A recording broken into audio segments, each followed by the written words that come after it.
Corruption दूर करने की बात करते हैं, भ्रष्टाचार दूर करो। वो तभी होगा जब तुमको ये एश्योर होगा कि तुम्हारा बेटा भी सबसे बढ़िया स्कूल में पढ़ सकता है। जब तक तुमको ये न लगेगा, तुम घूस लोगे और लेकर अपने बच्चे को अच्छे स्कूल में एडमिशन कराने के लिए डोनेशन दोगे। जो सच्चाई है उसको स्वीकार करिए।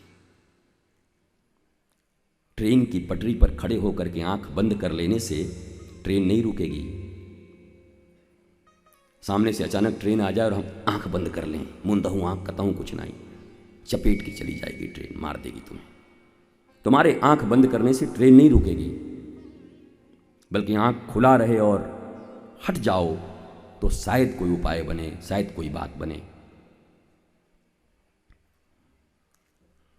धर्म अंधा बनाने के लिए नहीं है, धर्म आंखें देने के लिए। गुरु तुम्हें अंधकार की ओर ढकेलने नहीं आते, बल्कि जिन अंधेपन में तुम जी रहे हो तुम्हें आंखें देने आते हैं।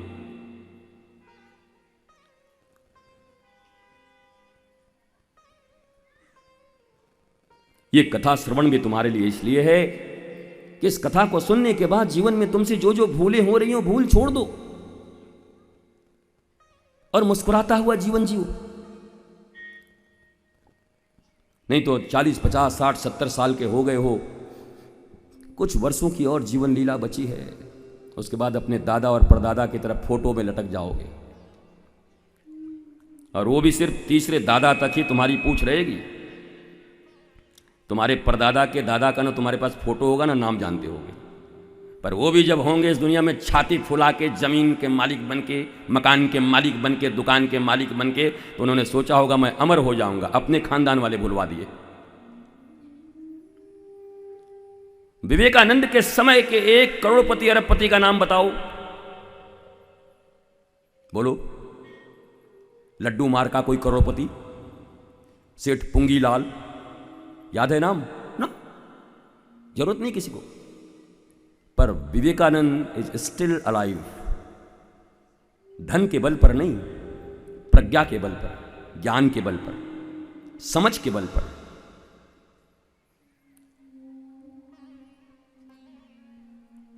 धनवान तो राजस्थान के बड़े बड़े राजा थे,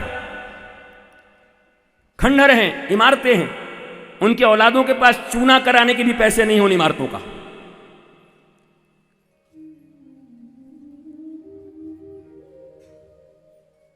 तो हमारी तुम्हारी जिंदगी भी जो 70 साल की जिंदगी मिली है, भगवान राम और कृष्ण के ज्ञान से, उनकी कृपा से,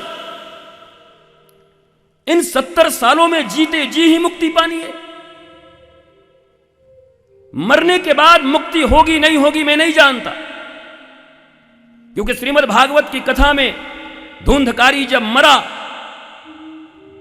तो धुंधकारी का भाई गोकर्ण ने गया में जाकर 100 बार उसका श्राद्ध किया, फिर भी प्रेत बना रहा। अगर गया में श्राद्ध कर देने से किसी प्रेत की मुक्ति होती है तो भागवत क्यों झूठ बोल रही है? प्रश्न है तुमसे।